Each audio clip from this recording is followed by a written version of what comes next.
அந்த கதையை பார்த்து எனக்கு தெரியாமல் என் ஆஃபீஸில் என் இன்டர்நெட்டில் சேட் பண்ணி தொடங்கின காதல் தான் மாரி செல்வராஜ் திவ்யா காதல்.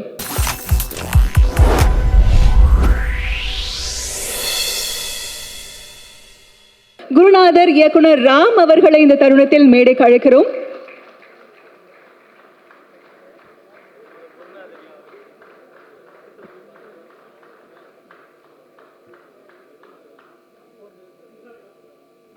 அனைவருக்கும் வணக்கம்.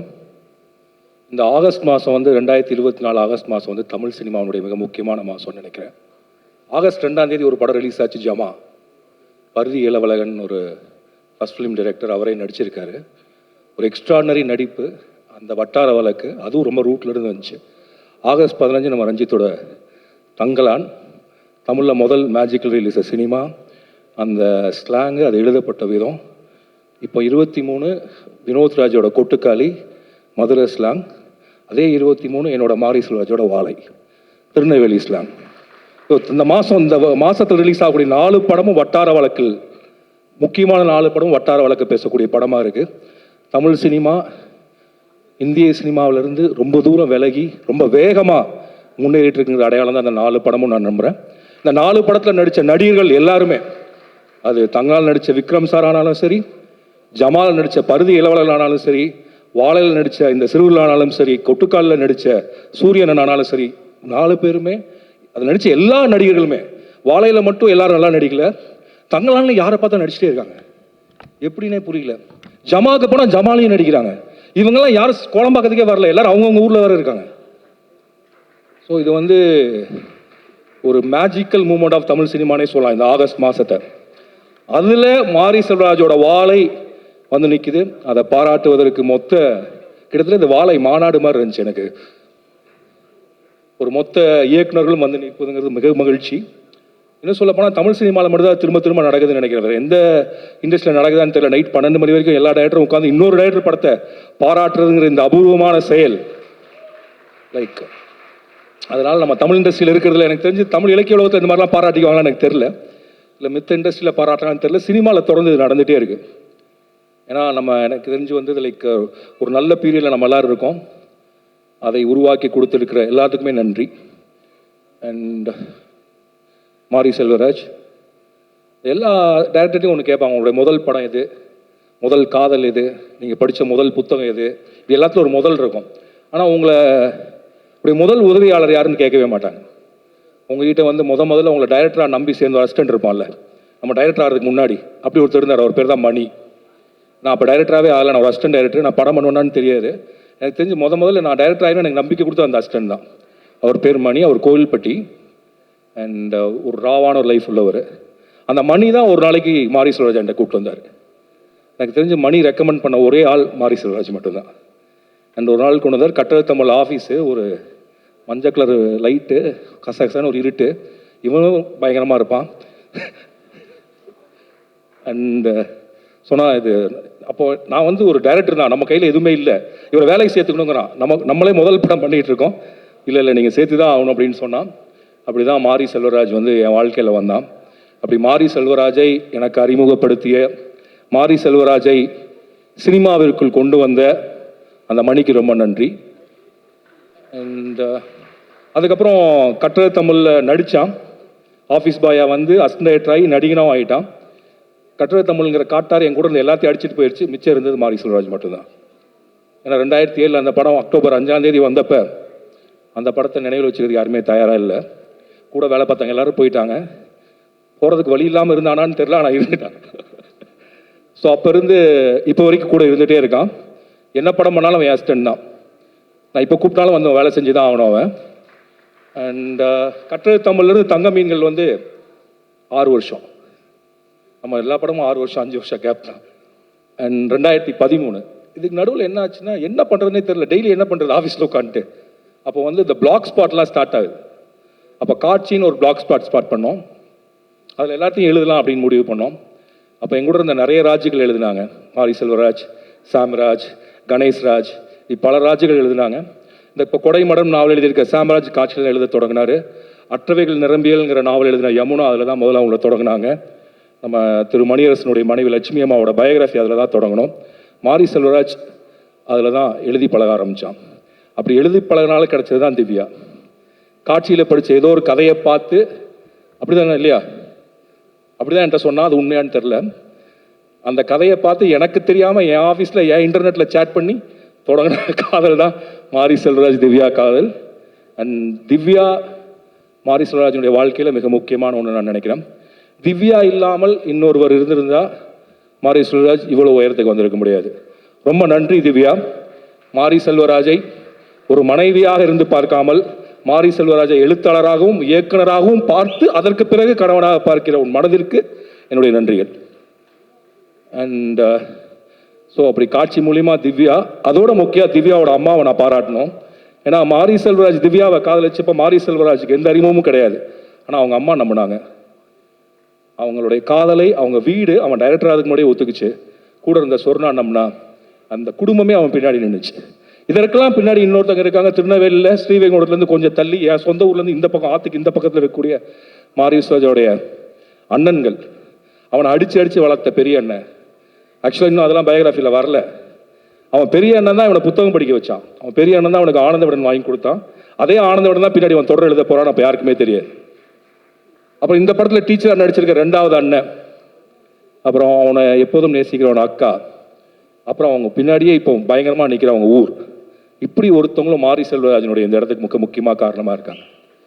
அதெல்லாம் ஒன்று முக்கியமாக நான் என்ன நினைக்கிறேன், அந்த படத்தில் எல்லாரும் இந்த டீச்சர் மீது அந்த ஒரு விடலை பையனுக்கு வந்த அந்த ஒரு பெரும் அன்பை பிரியத்தை திரும்ப சொல்லிட்டே இருந்தாங்க. அரசு பள்ளிகளில் அப்படிப்பட்ட ஆசிரியர்கள் இருப்பதனால தான் மாரி செல்வராஜால் வர முடிகிறது. அன்னைக்கு அந்த டீச்சர் அவனை போய் ஒரு கம்ப்ளைண்ட் கொடுத்துருந்தாலோ, அவனை தவறதாக புரிஞ்சிருந்தாலோ அதோடு அந்த வாழ்க்கை நின்றுருக்கும். அண்ட் ஸோ அந்த அரசு பள்ளி ஆசிரியர்கள், அங்கே இருக்கக்கூடிய டெமோக்ரஸி எனக்கு புரியவே இல்லை. எனக்கு இன்றைக்கி கூட ஒரு ஸ்கூலில் போய் அது பெரிய பிரச்சனை ஆயிரும்னு நினைக்கிறேன். அப்போது எவ்வளோ, ஏன்னா எல்லார் வாழ்க்கையிலும் ஒரு ஆசிரியரும் இருந்துகிட்டே இருக்காங்க. ஸோ மாரி செல்வராஜனுடைய வாழ்க்கையில் அந்த ஆசிரியையின் மீது அப்படி சொல்லக்கூடாது நினைக்கிறேன். அந்த கதாபாத்திரத்தினுடைய வாழ்க்கையில் அந்த ஆசிரியையின் மீது பிரியம் வரலைன்னா ஒருவேளை அந்த லாரிக்கு கீழே இறந்து போன அந்த 19 பேர்த்தில் மாரி செல்வராஜ் இருந்திருக்கலாம். ஸோ ஒரு ஆசிரியை ஒரு மாணவன் மீது கொண்ட அக்கறை, ஒரு அரசு பள்ளி ஒரு நடனத்திற்கும் கலை நிகழ்ச்சிகளுக்கும் கொடுக்கக்கூடிய ஒரு அக்கறை, ஒரு படிப்பு கொடுக்கக்கூடிய அக்கறை, ஒரு படிக்கக்கூடிய மாணவனை அவனை போற்றணும்னு நினைக்கிறது. அதை விட முக்கியமாக அதில் ஒரு டீச்சர் கேட்பாங்க, என்னடா அவங்க கழுத்து வலிக்குதா வாழையை சுமந்துன்னு. இது வரைக்கும் தமிழ் சினிமாவில் டீச்சர்னா கோவமாக திட்டுறவங்களா இருக்கிறப்ப வாழையில் வரக்கூடிய எல்லா டீச்சர்ஸுமே ரொம்ப அன்பாகவும் கனிவாகவும் இருக்காங்க. அது குறிப்பாக அந்த டீச்சர் பேசினது ஒரு டீச்சர் தன்னுடைய மாணவர்களை வாழை சுமக்க வைக்கிறாங்களே அவங்களுடைய கவலை இருக்குல்ல.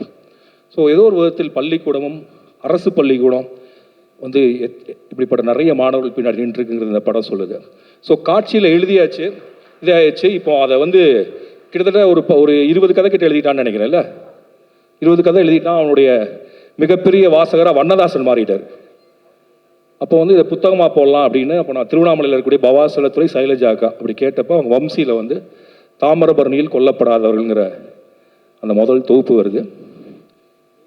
அண்ட் அதுக்கப்புறம் குறிப்பாக நான் ஒருத்தர் நன்றி சொல்லணும், ரா கண்ணன், ஆனந்தவனோட எடிட்டராக இருந்தார். அப்போ 2006 நினைக்கிறேன். நான் அப்போ போயிட்டு நான் சொல்கிறேன், இந்த மாதிரி வட்டியும் முதல்ல முடிய போகுது, ராஜமுருகனோட வட்டியும் முதல்ல முடிய போகுது, மாரி செல்வராஜுக்கு ஒரு தொடர் கொடுங்க, அவன் வாழ்க்கையில் சொல்வதற்கான ஒரு கதைகள் இருக்குது அப்படிங்கிறப்போ ஒரு 15 நிமிஷம் தான் டைம் எடுத்தார், எழுதட்டும்னு சொல்லிட்டு. அப்படி அன்னைக்கு கண்ணன் எடுத்த முடிவும் அதற்கு ஆனந்தவிடன் கொடுத்த உற்சாகமும், அந்த மறக்கவே நினைக்கிறேன் ஆனந்தவிடனில் கொண்டு எந்த அண்ணன் படுறான்னு அடித்து ஆனந்தவிடன் வாங்கி கொடுத்தானோ அதே ஆனந்தவிடனில் மாரி செல்வராஜ் மறக்கவே நினைக்கிறேன் எழுத தொடங்கினா.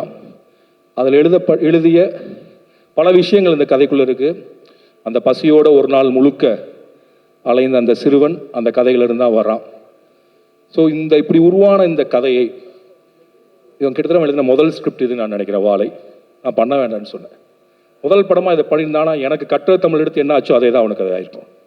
ஸோ நான் மாரி செல்வராஜ் எப்படி ஜெயிக்கணும்னு நினச்சேன்னா, வணிக ரீதியாக பெரும் கதாநாயகர்களை உருவாக்கி ஒரு தயாரிப்பு நிறுவனத்தை உருவாக்கி அப்படி ஜெயிக்கணும்னு நினச்சா அது இன்றைக்கி நடந்திருக்குன்னு நான் நம்புகிறேன். நான் என்னுடைய உதவி இயக்குநர்கள் நினைக்கிற எல்லாத்தையும் சொல்கிறது என்னென்னா, பெரிதிலும் பெரிது கேள், இதைத்தான் நான் மாரி செல்வராஜ் திரும்ப சொல்லிட்டே இருப்பேன். அது கேட்பதற்கான எல்லா உரிமையும் அவனுக்கு இருக்குது, கேட்பதற்கான வாழ்க்கை இருக்குது, அதை கேட்டாக வேண்டிய கட்டாயம் இந்த சமூகத்துக்கு இருக்குது. அதனால் மாரி செல்வராஜ் இன்னும் பெருசாக கேட்கணும், பெருசாக கேட்டுகிட்டே இருக்கணும்னு நான் நினைக்கிறேன். அண்ட் இப்படி எழுதின அந்த 2006 எழுதப்பட்ட இந்த மறக்கவே நினைக்கிறேன் இன்னைக்கு வாழையா மாறி அதில் இருந்தக்கூடிய ஒரு பீஸ் ஆஃப் லைஃப் இன்னைக்கு சினிமாவுக்கு வருதுன்னா அது பிரதீப் சார் இல்லாமல் இல்லைன்னு நினைக்கிறேன் நான். பிரதீப் சார் ப்ளீஸ் மேடைக்கு வாங்க. Should come to the stage. நீ வரணும். And Naran please. ஏன்னா செல்வம் வந்து இந்த கதையை பண்ணலான்னு சொன்னப்போ நான் நரனுக்கு தான் சொன்னேன், நரன் இந்த கதை நல்லா இருக்கும் நீங்கள் கேளுங்கன்னு. இப்போ பிரதீப் சார் கதை கேட்டார், கேட்டு உடனே பண்ணுறேனர். ஒருவேளை அன்னைக்கு டிஸ்னி ஹாட் ஸ்டார் வாழையை தயாரிப்பதற்கு சம்மதிக்கவில்லை எனில் வாழை உருவாவதற்கு இன்னொரு 5 வருஷம் கூட ஆயிருக்கலாம். ஸோ மிகப்பெரிய வாழ்த்துக்கள் சார். டிஸ்னி ஹாட் ஸ்டார்லேருந்து வாழை மாதிரி ஒரு படத்தை நிச்சயமாக சமூகம் எதிர்பார்த்துருக்க மாட்டாங்க. அப்படிப்பட்ட மாற்றத்தை கொடுத்தது லயலா காலேஜும் எங்கள் டைரக்டர்னு சொன்னீங்க பாருங்க, அதில் ரொம்ப நன்றி. அண்ட் அப்புறம் இந்த படத்தில் மாரி செல்வராஜ் மட்டும் இல்லை, தேனி ஈஸ்வர், எனக்கு சௌபான் அறிமுகப்படுத்தின தேனி ஈஸ்வர், ப்ளீஸ் வாங்க தேனி ஈஸ்வர். என்னுடைய தரமணி, பேரன்பு, கற்றது தமிழில் என்னுடைய படத்தினுடைய வாழ்த்து முதல் இன்விடேஷனுக்கு ஃபோட்டோ எடுத்த ஸ்டில் ஃபோட்டோகிராஃபர், நான் டைரக்டர் ஆகிறதுக்கு முன்னாடி எனக்கு பிடித்த ஒரு நண்பர். அண்ட் இவர் மட்டும் இல்லை, குமார் கங்கப்பன் தங்க மீன்களில் உதவி கலை இயக்குனர், நடிகர், அப்புறம் தரமணியில் பேரன்பில் கலை இயக்குனர் அவன் இருக்கான். சூரிய பிரதமன் வரலன்னு நினைக்கிறேன், இந்த படத்தோட எடிட்டர், அவனுடைய அசிஸ்டன்ட் தான். அண்ட் செல்வம் நீ வா. கிட்டத்தட்ட எனக்கு எப்படி இருக்குன்னா, இது வந்து நான் ஏதோ ப்ரொடியூஸ் பண்ண மாதிரி இருக்கு எனக்கு. ஏன்னா எனக்கு தெரிஞ்ச எல்லாரும் இதில் இருக்காங்க, நான் ரொம்ப பழகின எல்லாருமே இவங்க இருக்காங்க. அண்ட் இது என்னுடைய கேரியரில் நான் மறக்க முடியாத ஒரு நாள். நான் இந்த படத்தை பாராட்ட முடியாதுன்னு நான் நினைக்கிறேன். ஏன்னா எனக்கு ரொம்ப சங்கோஜமாக இருக்குது. நான் வந்து இதான் எக்ஸ்ட்ராடனரி படம் நான் எப்படி சொல்கிறதுன்னு தெரில. அது இந்திய சினிமாவின் அடையாளமாக இருக்கக்கூடிய, குழந்தை மாதிரி பேசக்கூடிய, எனக்கு மிகவும் பிடித்த இயக்குனர் பாரதி ராஜாவும், இந்திய சினிமாவின் அடையாளமாக இருக்கக்கூடிய ரொம்ப தத்துவார்த்தமாக பேசக்கூடிய மணிரத்னமும் பாராட்டிய பிறகு வாழையை பற்றி பாராட்டுறதுக்கு மிச்சமும் எதுவும் இல்லைன்னு நான் நினைக்கிறேன். அண்ட் எப்படி என்னால் பாராட்டுறதுக்கு என்ன சங்கோஜமாக இருக்குன்னா, எப்படி நானே சொல்கிறது ஒன்று, பாராட்டலைன்னா அது தப்பாயிடுமான்னு ஒன்று, இப்படிப்பட்ட ஒரு தர்ம சங்கடமான நிலையில் தான் எப்போதுமே நான் இருக்கிறேன். என்னோட எல்லா படம் ரிலீஸ் ஆனாலும் இவன்கிட்ட பேசுகிறாங்களோ இல்லையோ, இண்டஸ்ட்ரியில் இருக்கிற எனக்கு ஃபோன் பண்ணுவாங்க. ஃபோன் பண்ணி அந்த படம் ஏன் நல்ல படம் அப்படிங்கிற கேள்வியே என்கிட்ட கேட்டே இருப்பாங்க. எனக்கு அப்போ தெரியும், அப்போ அவன் ஜெயிச்சிட்டே இருக்கான், ஜெயிக்க ஆரம்பிச்சிட்டான். இன்னைக்கு எவ்வளோ கலெக்ஷன் இவன்ட்ட சொல்கிறாங்களோ இல்லையோ எனக்கு சொல்லுவாங்க. எனக்கு எப்படியும் படம் ரிலீஸ் ஆச்சுன்னா ஒரு 10 ஃபோன் வந்துடும். அது என்னுடைய நெருங்கிய நண்பர்கள், இண்டஸ்ட்ரியில் இருக்கவங்க, ஊரில் இருக்கவங்க எல்லாருமே. ஏன்னா மாரி செல்வராஜனுடைய வெற்றியும் தோல்வியும் என்னுடைய வெற்றி தோல்வியாக நினைக்கக்கூடிய நிறைய பேர் இருக்காங்க. ஸோ மாரி செல்வராஜ், நீ வெல்வது எனக்கு மிகப்பெரிய சந்தோஷம். வெல்வதுன்னா நான் என்ன சொல்கிறேன்னா, பெரிய பணம் அப்படி மட்டும் இல்லை, நினச்சதை நினச்ச மாதிரி தைரியமாக உரத்து, ஊர் என்ன சொன்னாலும் அதை பற்றி கவலை இல்லைன்னு ஒரு குரல் ஒலிக்குது இல்லை, அதான் உன் குரல். அந்த குரல் ஒலித்து கொண்டே இருக்கட்டும். இதுக்கெல்லாம் அப்புறம் ஒருத்தர் மிக முக்கியமாக நன்றி சொல்லணும். ப்ளீஸ் ரஞ்சித் வாங்க. நீலம் பண்பாட்டு மையம், நீலம் தயாரிப்பு நிறுவனம், எனக்கு மிகவும் பிடித்த, நான் மிகவும் நேசிக்கிற ரஞ்சித். ஏன்னா மாரி செல்வராஜ் வந்து பரியேறும் பெருமாள் ஸ்கிரிப்ட் பண்ணோன்னா நான் ரஞ்சித் தான் ஃபோன் பண்ணேன். ரஞ்சித் இப்படி ஒருத்தங்க இருக்காங்க, நீங்கள் கதை கொஞ்சம் கேளுங்கன்னு. அப்போ ரஞ்சித் அப்போ ப்ரொடக்ஷன் கம்பெனி ஆரம்பிக்கிறதா இல்லை, நான் சொன்னேன் ஒரு கம்பெனி ஆரம்பித்து படத்தை ஆரம்பிங்க அப்படின்னு சொன்னேன். அப்போ ரஞ்சித் அன்னைக்கு தொடங்கினதான் நீலம் தயாரிப்பு நிறுவனம். முதல் படம் பரியேறும் பெருமாள். அன்னைக்கு தொடங்கிய ரஞ்சித் அந்த ஓட்டத்தை தொடர்ந்து ரைட்டர், எத்தனை படங்கள். அண்ட் உங்களுடைய நீலம் தயாரிப்பு நிறுவனம் கொடுக்கக்கூடிய அந்த வகைமையான படங்களுக்கு மிக்க நன்றி ரஞ்சித். நீங்கள் இல்லாமல் மாரி செல்வராஜனுடைய பயணம் இந்த இடத்த வந்து சேர்ந்திருக்காது. அண்ட் நீங்கள் 2 பேரும் இணைந்து இன்னும் மென்மேல் இப்போ அடுத்தது இது பண்ணிட்டு இருக்கீங்க பைசன். இன்னும் நீங்கள் 2 பேரும் தொடர்ந்து நிறைய விஷயங்கள் செய்யணும். எப்படி நீலம் தயாரிப்பு நிறுவனம் நிறைய படங்களை உலகத்துக்கு கொடுத்துட்ருக்கோம், அதே மாதிரி நவி ஸ்டூடியோஸ் நிறைய படங்களை கொடுக்கணும். And Divya please come to the stage. Divya தான் அதனுடைய மொத்த கதாநாயகி. அண்ட் உங்களுக்கெல்லாம் குறிப்பு, திவ்யாவும் ஒரு டீச்சர். கடைசியில் செல்வம் கல்யாணம் பண்ணது ஒரு டீச்சர் தான். அண்ட் இவர்கள் ஏன் இவங்களெல்லாம் இருக்க சொன்னால், இவங்க இல்லாமல் இந்த வாழை இல்லை. இங்கே இருக்கக்கூடிய ஒவ்வொருவரும் வாழையினுடைய பின்னாடி இருக்காங்க. அப்புறம் வாழை சொல்வது இதுதான் நான் நம்புகிறேன், ஒரு உழைப்பின் மீது நடக்கக்கூடிய உழைப்பு சுரண்டல் இல்லாட்டி உழைப்பை கொச்சைப்படுத்துவது, உழைப்பை திருடுவது, நம்ம எத்தனை நாள் ஒழிச்சு வச்சிருந்தாலும் அந்த உழைப்பு சுரண்டலால், உழைப்பை சுரண்டியதால் நடந்த விபத்துகளுக்கான நீதியை கேட்டு அந்த உழைப்பாளிகள் ஒரு நாள் வந்தே சேருவார்கள். 1999 நடந்த ஒரு உழைப்பு சுரண்டலுக்கு நீதி கேட்டு ஒரு படத்தை அந்த ஊர்ல இருந்தே வந்து அதில் உயிர் தப்பித்த ஒருத்தன் எடுத்து நம்ம முன்னாடி வச்சிருக்கான். மொத்த சமூகத்துக்கு முன்னாடி கேள்வி கேட்குறான். நீங்கள் சாப்பிடுகிற ஒரு வாழைப்பழத்தில் உங்கள் தட்டின் மீது விரிக்கக்கூடிய அந்த வாழை இலையில் அவன் கேட்கக்கூடிய கேள்வி ஒலித்து கொண்டே இருக்கும்.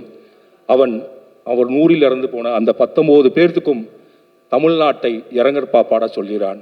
அவன்தான் கலைஞன், அவன்தான் மாரி செல்வராஜ். நன்றி.